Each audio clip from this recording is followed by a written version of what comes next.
मैं अपनी बात कर लेता हूँ। मैं भी कैंसर का पेशेंट हूँ, थायराइड कैंसर। धन्यवाद honourable Mahavir ji, Guru ji, Praful ji and my dear friends. ये बड़ी अच्छी सोच है लोगों को जागरूक करना कैंसर के लिए, क्योंकि आप देख ही रहे हैं कि एक टाइम पे जैसे खांसी जुकाम बुखार होता था, आज की तारीख में उतना ही ज़्यादा प्रोग्रेसिव कैंसर होता जा रहा है। स्टीव जॉब्स, आप में से कई लोग उनका फ़ोन यूज़ कर रहे हैं, आज ही के दिन डेथ हुई थी 2011 में पैनक्रियाटिक कैंसर से।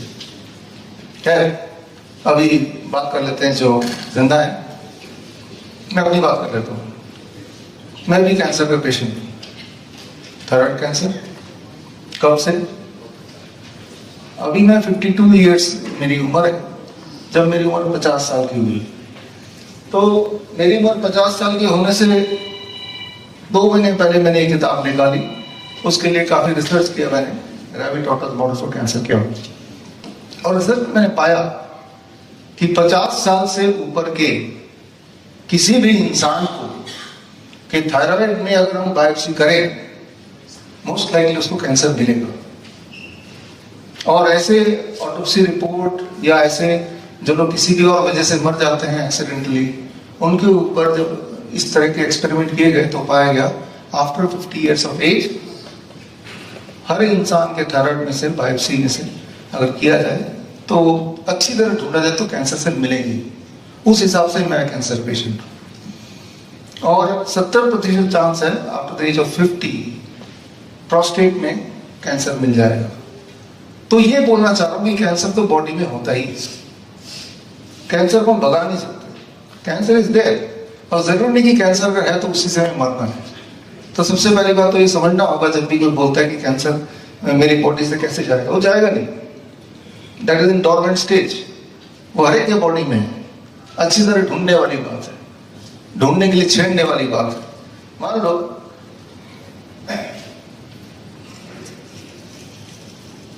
ये कैंसर का मॉडल अगर देखते हैं, इसमें थोड़ा पानी डाला।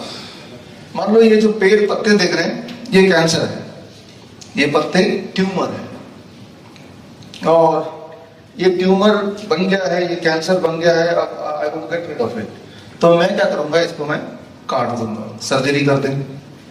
तो कुछ दिन बाद दोबारा अगर इसको देखेंगे तो क्या मिलेगा आपको? दोबारा पत्ते आ जाएंगे। कितनी बार काटना पड़ेगा इसको? अच्छा, मैं इसको जला दूं, रेडिएशन कर दूं तो अभी कुछ दिन बाद आ जाए, आएगा कि नहीं आएगा? अच्छा, तो केमिकल थेरेपी कर दूं तो, कीमोथेरेपी कर दूं तो तब भी आ जाएगा। कितनी बार कीमोथेरेपी करें, कितनी बार इसको काटें, कितनी बार इसको जला दें कि अब ना आए? वो नहीं आ सकता। अगर मैं वाकई में चाहता हूं कि ये ट्यूमर गायब हो जाए तो मुझे चाहिए कितना भी स्ट्रॉन्ग, कितना ही बड़ा क्यों ना हो, अगर इसका सोर्स में हटा दूं, अब ऐसे ही रख दूं इसको, अब 1 हफ्ते बाद आएंगे, क्या ये पत्ते मिलेंगे? जड़ जाएंगे ना। तो जो सोर्स है ना उसको हटाना पड़ेगा, जो कारण है उसको हटाना पड़ेगा, कॉज को हटाना पड़ेगा। कॉज को हटाएंगे नहीं तो वो कैंसर कैसे जाएगा? वो ट्यूमर जो आपको तंग कर रहा है वो कैसे जाएगा? हम ऊपर देख रहे हैं लेकिन नीचे नहीं देख रहे हैं, तो कॉज को कैसे हटाएंगे? बहुत ही आसान है, डोंट ईट आफ्टर सनसेट। सूरज को खाओ मत, आज खा सकते हैं अगर इन्होंने कोई डिनर रखा है तो, कभी कभी चीज मुझे जाएगा। जो चीज आप सनसेट के बाद खाते हैं दैट इज द वन जो आपको ट्यूमर बनाता है, कैंसर बनाता है, राइट? कोई सिस्ट बना देगा, कोई ब्लॉकेज बना देगा, कोई स्टोन बना देगा। जो तो आप देखेंगे एक बंदर को अगर आप एक केला देंगे शाम के बाद, वो नहीं खाएगा, रख देगा, अगले दिन खाएगा। इंसान खाएगा। तो वो कैंसर हम इकट्ठा करते जा रहे हैं, 1 दिन 2 दिन में नहीं, कई सालों में, और फिर हम उसको ऊपर से मारना चाहते हैं। मरेगा ही नहीं, क्योंकि आज रात को भी जाके 10 बजे ही खाना खाना, आज रात को भी इसको खुराक देनी है। हमारे जो कैंसर पेशेंट्स हैं, हमारे 55 हॉस्पिटल है, 500 क्लिनिक्स हैं, HIIMS group of hospital, doctor BR Singh clinic at the rate home. तो हमारे हॉस्पिटल में आते हैं तो कभी भी आप आएंगे तो शाम के 6 बजे के बाद डिनर फिनिश है ही नहीं। अगर आप कैंसर को ठीक करना ही चाहते हैं, फॉर दैट मैटर डायबिटीज को ठीक करना चाहते हैं, बीपी को ठीक करना चाहते हैं, हार्ट की प्रॉब्लम को ठीक करना चाहते हैं, एंजाइना को ठीक करना चाहते हैं, तो यहाँ से घर जाते वक्त रास्ते से ताला लेके जाइए और किचन में 6 बजे ताला लगा दीजिए अगले दिन से। If you can do it, आप देखेंगे it will take just few days. 7 दिन 15 दिन में आपको बीपी की गोली, शुगर की गोली कम करनी मजबूरी हो जाएगी। मैं आपको डाइट भी बदलने नहीं बोल रहा हूँ, I am just saying don't eat after 6 PM, right? तो ये सोल्यूशन तो सामने रहा। और जिनके ट्यूमर, जिनके कैंसर ज्यादा बढ़ जाते हैं, उनके लिए बड़ा ही आसान सोल्यूशन आप देख रहे हैं, पानी। पानी में आप अगर बैठ जाते हैं, आपका एक हिस्सा बाहर है, तो जो हिस्सा पानी के अंदर है उसमें ज्यादा प्रेशर रहेगा, और जो हिस्सा पानी के बाहर है वो उसमें कम प्रेशर रहेगा। The pressure difference, the principle of the law of buoyancy पढ़ा। मैं इंजीनियरिंग का छात्र हूँ, उसके बाद मैंने डॉक्टरेट किया है on chronic kidney disease, that is honorary doctorate, और वो इसी प्रिंसिपल पे आधारित है कि अगर एक इंसान को पानी में बिठा दिया जाए, यहाँ तक पानी हो, तो जो प्रेशर डिफरेंस बनता है, और अगर वो पानी गर्म हो, 40 डिग्री सेल्सियस टेम्परेचर उसका, 40 डिग्री सेल्सियस, तो the skin becomes the third kidney. जो चीजें बॉडी से बाहर निकल नहीं पा रही हैं, चाहे वो एक्स्ट्रा क्रिएटिनिन हो, चाहे वो एक्स्ट्रा सोडियम हो, पोटेशियम हो, या शुगर ही क्यों ना हो, वो स्किन से वो निकलता है। आप पसीने का एक बूंद लीजिए, अपने पेशाब का बूंद लीजिए, दोनों को टेस्ट करेंगे तो दोनों में सिमिलर चीज मिलेगी। दोनों में क्रिएटिनिन मिलेगा, दोनों में प्रोटीन मिलेगा, दोनों में शुगर मिलेगा, सोडियम, पोटेशियम, सब कुछ मिलेगा। तो आपका जो पसीना है वो भी उसी तरह से निकलता है जैसे आपका पेशाब बनता है। फर्क सिर्फ इतना है कि पेशाब किडनी बनाती है और पसीना स्किन बनाता है, द थर्ड किडनी। मेडिकली से थर्ड किडनी बोलते हैं, right? It is the third kidney. और यही हम करते हैं अपने कैंसर पेशेंट के साथ। उनको पानी में बिठाया जाता है, गर्म पानी में बिठाया जाता है, बिल्कुल गर्म पानी में, और यहाँ तक पानी या फिर यहाँ तक पानी बेस्ड ऑन कि उनका सिम्टम्स क्या है, उनका ट्यूमर कहाँ पे है, उनका सिस्ट कहाँ पे है, किस तरह का कैंसर है, ऐसे करते हैं। और साथ में the DIP diet, very very simple. ऐसा कोई चीज उनको दो ही नहीं जिससे ट्यूमर को ग्रोथ मिले। Lot of fruits and vegetable, DIP diet, वो आपको वैसे भी गूगल में मिल जाएगा। इन्होंने तो 15 मिनट का टाइम दिया, तो DIP डाइट एक्सप्लेन नहीं कर रहा हूँ। ये बुक है मेरे पास, ये बुक vishnu.com/cancer awareness में जाएंगे तो पूरा डाइट मिल जाएगा आपको। तो एक उदाहरण देके इसको खत्म करता हूँ, आपको समझ आएगी बात।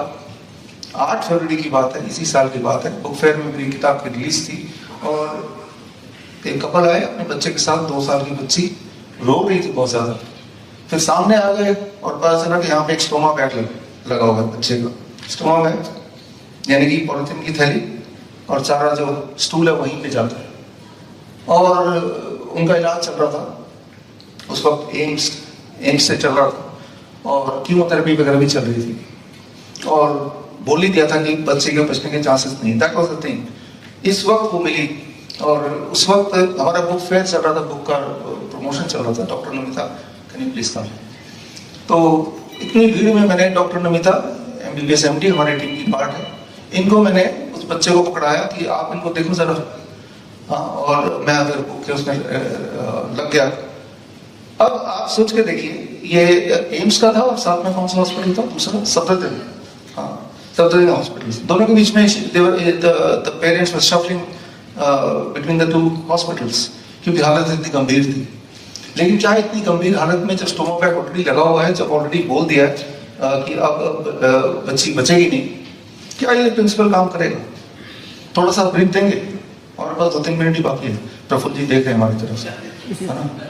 मैं ये ब्रीफ क्यों देना चाहता हूँ? मैं आपको ये बताना चाहता हूँ कि कैंसर का कोई भी स्टेज है, हमारे हॉस्पिटल में आइए, एम्स ग्रुप ऑफ हॉस्पिटल, हम ये नहीं देखते स्टेज कौन सा, हम ये देखते पेशेंट अगर खा सकता है और अगर वो सांसें ले रहा है तो हम उसको अपने हॉस्पिटल ले लेते हैं। तो you know that this works.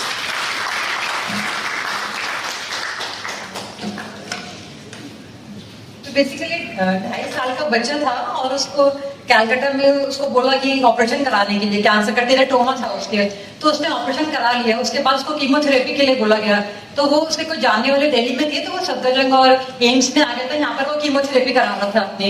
लेकिन उसके बाद उसका मेटास्टासिस हो गया, उसको बोला गया कि दोबारा से आपको ऑपरेशन कराना पड़ेगा।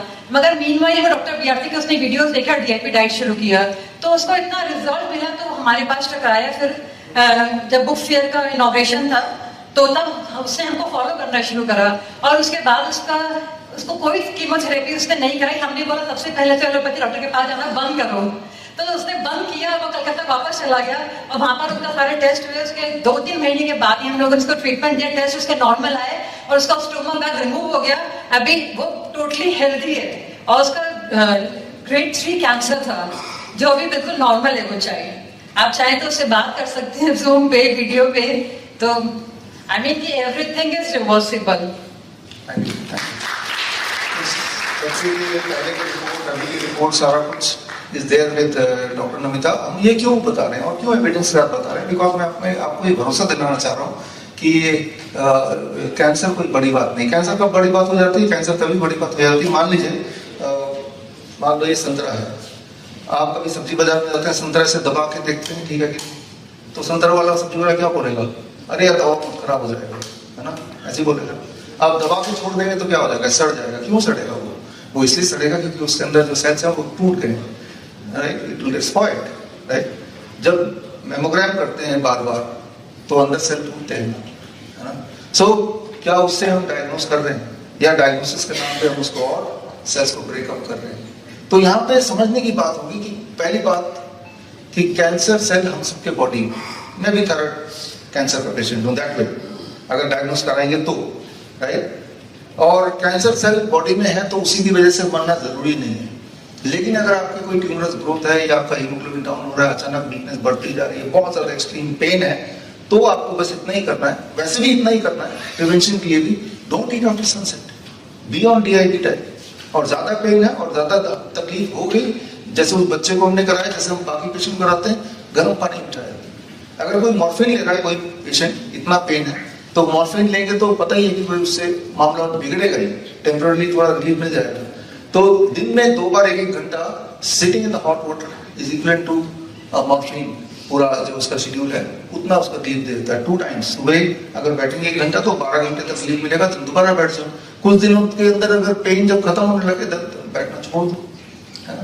सो we have to just see कि बॉडी का जो प्रिंसिपल, जब हम बैठते हैं गर्म पानी में, कोई बैठ के देखिए, यूं ही बैठ के देखिए, तो आप जब बाहर निकलेंगे तो आपका वेट 500 ग्राम 600 ग्राम कम होगा। करके देखिए, एक ही बार करके देखिए, 1 घंटे के लिए बैठना, 500-600 ग्राम वेट कैसे कम हो गया? जिनका बीपी बढ़ा होगा तो बीपी नीचे आ जाएगा, जिनका यूरिन आउटपुट नहीं आ रहा यूरिन आउटपुट आ जाएगा। So that is the science कि जब आपका प्रेशर डिफरेंस हो बॉडी के दोनों भागों में, और जब टेम्परेचर 40 डिग्री सेल्सियस हो, your skin become third kidney. जो चीज बॉडी को नहीं चाहिए वो बॉडी से बाहर निकालना। ये जो कैंसर है, जिससे मैं पत्ते को कैंसर बोल रहा हूँ, तो इसके अंदर जो ऐसे न्यूट्रिएंट चले गए हैं जो नहीं चाहिए, ऐसे टॉक्सिक चीजें, उसको अगर हम निकाल पाए ताकि ये दोबारा ठीक से ही रहे, तो वो पॉसिबल है। That is what we call as hot water immersion. तो ये जो भी बातें मैंने बताई, it is very very simple, can be done at home. हमारे हॉस्पिटल में आते हैं लोग, लेकिन हम पहले से ही बता के चलते हैं, ये आप घर पे भी कर सकते हो, but people they do come. आप भी हॉस्पिटल देखने आएंगे, वैसे नहीं देखने आएंगे, आप देखिए अपने आंखों के सामने कि पेशेंट्स, वी से डोंट डायग्नोस, उसको छेड़ो मत, लेकिन जो पेन है उसको कम कर दो, ट्यूमर ग्रोथ है तो उसको रिड्यूस कर दो, उसको सक कर दो। कैसे करो? These are very very simple techniques. जितनी सारी बातें बताई, इनका डिटेल में अगर आपको जाना है तो bishrup.com/evidences, कैंसर एविडेंसेस में जाएंगे तो ये किताब आपको PDF कॉपी मिल जाएगी, तो इसमें आप सारा कुछ पढ़ ही सकते हैं। सो पहली बात तो कैंसर से डरने की जरूरत नहीं है, because cancer is there in our body. लेकिन अगर हाँ आपको डिस्कम्फर्ट हो रहा है, कोई ट्यूमरस ग्रोथ हो रहा है, हीमोग्लोबिन बहुत डाउन हो गया है, एक्सट्रीम पेन हो गई है, कोई नॉन हीलिंग अल्सर हो गया है, तो जितनी बातें मैंने बताई, कम से कम एक बात से आप शुरू कर सकते हैं। इसलिए नहीं कि कैंसर ना हो, कुछ भी अगर दवाई ले रहे हैं आप, एक बात से शुरू कर दीजिए, 10 दिन तक कीजिए। Don't eat after 6 PM, don't eat after sunset, and you will see some results almost immediately. धन्यवाद, thank you. ऑनलाइन है, अगर कोई से बात करना चाहता है, he is available. कोई भी क्वेश्चन आंसर्स पूछने हैं। 3 महीने पहले इसकी बेटी को 3rd grade ऑफ कैंसर था और आज वो टोटली फ्री है। हाँ, दिव्य प्रिया। वो 2.5 साल की बच्ची है। तो ये हम क्यों दिखा रहे हैं? बिकॉज हम आपको ये कॉन्फिडेंस दिलाना चाहते हैं कि कैंसर कोई बड़ी बात नहीं, अगर हम जो भी मैंने बताया वो करेंगे तो, और ये सारा कुछ घर पे कर सकते हैं। कोई से बात करना चाहता है। बड़ी से बड़ी बीमारी का आसान से आसान इलाज घर बैठे ही हो सकता है। अधिक जानकारी के लिए कांटेक्ट करें nearest Dr. BRC Clinic @ home।